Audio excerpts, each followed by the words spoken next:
మరో బ్రేకింగ్ చూస్తున్నాం. తిరుమల లడ్డు వివాదంపై ఏర్పాటైన సిట్ 3 బృందాలుగా విడిపోయింది. త్రిపాఠి నేతృత్వంలోని టీం తిరుమల వెళ్ళక ఇవాళ మరో 2 బృందాలు రంగంలోకి దిగనున్నాయి. డిఐజీ గోపినాథ్ జెట్టి నేతృత్వంలో ఒకటి, కడప ఎస్పీ హర్షవర్ధన్ రాజు నేతృత్వంలో మరో టీం రేపు సాయంత్రం లోపు ప్రాథమిక విచారణ పూర్తి చేయాలని టార్గెట్ పెట్టుకున్నాయి. ఎల్లుండి ప్రభుత్వానికి నివేదిక ఇచ్చే అవకాశం ఉన్నట్లుగా తెలుస్తోంది.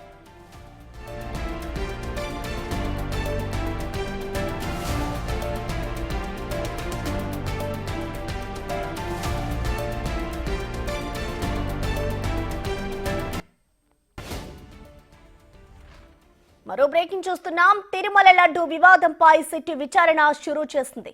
నిన్న మధ్యాహ్నం తిరుపతి వెళ్లి సిట్ బృందం రాత్రి 12 గంటల వరకు పోలీస్ గెస్ట్ హౌస్ లో దర్యాప్తుపై చర్చించింది. 3 టీంలుగా విడిపోయి ఇవాల్టి నుంచి దర్యాప్తు చేయనున్నారు. నెయ్యి కొనుగోలు టెండర్ల నిబంధనల సడలింపు వివరాలను సిట్ అధికారులు తీసుకున్నారు. ఇక ల్యాబ్ లో చేసిన టెస్టులు ఏంటి, అందులో వచ్చిన ఫలితాలు ఏంటి అనే వివరాలను లోతుగా విశ్లేషిస్తున్నారు. ఏఆర్ డైరీకి వైష్ణవి డైరీకి మధ్య ఉన్న సంబంధాలపై దర్యాప్తు ప్రారంభమైంది. మొత్తం 3 బృందాలుగా విడిపోయారు. ప్రతి బృందాన్ని ఒక ఐపీఎస్ అధికారి లీడ్ చేస్తున్నారు. 15 రోజుల్లో దర్యాప్తు ముగించడానికి కసరత్తు జరుగుతోంది.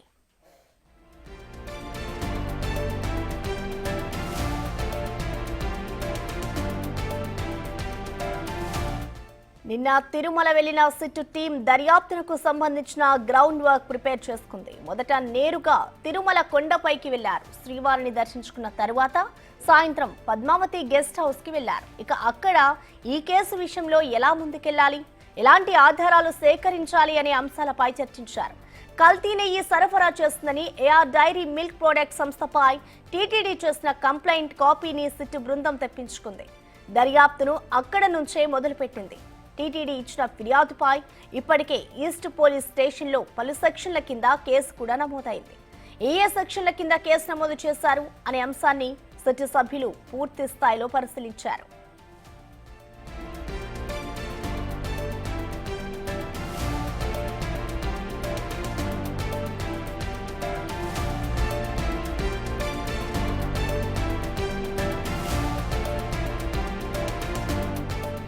ఇవాల్టి నుంచి విచారణలో దూకుడు పెంచనుంది. మరోసారి సిట్ బృందం తిరుమలకు వెళ్లనున్నారు. అక్కడ టీటీడీ ఈవోతో భేటీ అవుతారని తెలుస్తోంది. ఆ తర్వాత ఆలయంలో లడ్డూల తయారీ పోర్టును పరిశీలిస్తారు. మరో 2 రోజుల్లో నెయ్యి సరఫరా చేసిన ఏఆర్ డైరీ ప్రోడక్ట్ కంపెనీకి వెళ్లే అవకాశం కూడా ఉంది.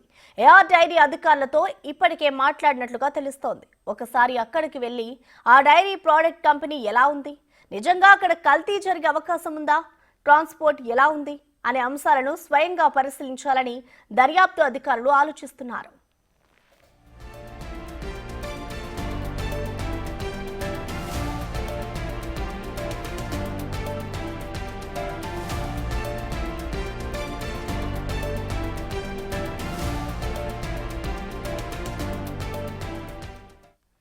దీనికి సంబంధించిన కంప్లీట్ అప్డేట్స్ ని మా ప్రతినిధి దామోదర్ లైవ్ ద్వారా అందిస్తారు. దామోదర్, చెప్పండి, తిరుమల తిరుపతి లడ్డు వివాదానికి సంబంధించి ఇటు సిట్ బృందం అయితే 3 టీంలుగా విడిపోయింది.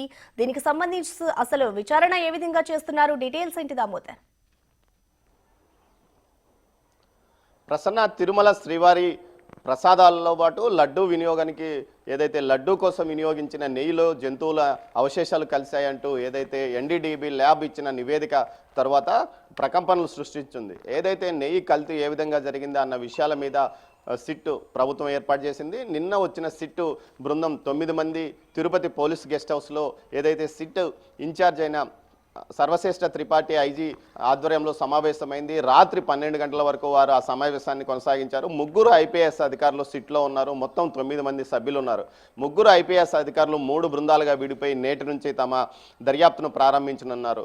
ఏదైతే నిన్న రాత్రి పోలీసు ఇన్వెస్టిగేషన్ అంటే ఏదైతే కేసు నమోదు చేశారో వాటి వివరాలు తీసుకున్నారు. కంప్లైంట్ కాపీలో మొత్తం 5 పేజీల కంప్లైంట్ కాపీలో ఏ క్లాజుల ద్వారా వారు కేసు పెట్టారు, ఒప్పందాన్ని ఏ విధంగా ఏఆర్ డైరీతో పాటు ఇతర డైరీలు ఉల్లంఘించాయన్న విషయం మీద కూడా ప్రాథమిక సమాచారం సేకరించారు. దీంతో పాటు మార్కెటింగ్ అధికారుల యొక్క సమాచారాన్ని కూడా తెలుసుకున్నారు. అయితే ఈరోజు గోడౌన్స్, తిరుపతిలోనే గోడౌన్స్, అదేవిధంగా వేరే హౌస్ను పరిశీలిస్తున్నారు. ఎప్పుడు ఇన్ అవుట్ అయ్యాయి, ఏఆర్ డైరీ నుంచి వచ్చిన ట్యాంకర్లా లేకపోతే ఏఆర్ డైరీ పేరుతో వైష్ణవి నెల్లూరుకు సంబంధించి సంబంధించిన వైష్ణవి డైరీ నుంచి వచ్చిన నెయ్యి ఏది కల్తీ అయింది జంతువుల అవశేషాలతో అన్న విషయం మీద కూడా ఒక విచారణ చేశారు. తర్వాత ఈరోజు 3 విభాగాలుగా ఏదైతే తిరుపతిలోనే మా వేర్ హౌసులతో పాటు గోడౌన్ల పరిశీలన, అదేవిధంగా తిరుమలలోనే ల్యాబ్, ఏదైతే నెయ్యి ట్యాంకర్ల పరిశీలన, అదేవిధంగా తిరుమలలో ఉన్న port laddu port, boondi port, అదేవిధంగా అన్నప్రసాదాల పోర్టును కూడా వారు పరిశీలించనున్నారు. అదేవిధంగా ఈవోతో సమావేశమై ఎందుకు జూన్ నుంచి జూలై వరకు మధ్యకాలంలో ఎన్ని ట్యాంకర్లు వచ్చాయి, ఎన్ని వినియోగంలు చేశారు, ఎన్ని బ్లాక్ లిస్టులో పెట్టారు అన్న విషయాన్ని కూడా తెలుసుకుంటారు. ఆ తర్వాత ఏదైతే లడ్డు ప్రసాదానికి వాడే ఇమిగ్రెంట్స్ నాణ్యత ఏ విధంగా గతంలో ఉంది, ఇప్పుడే ఉంది, ఏ విధంగా పెరిగింది అన్న విషయాల మీద కూడా సమాచారాన్ని సమగ్రంగా సేకరిస్తారు. దీంతోపాటు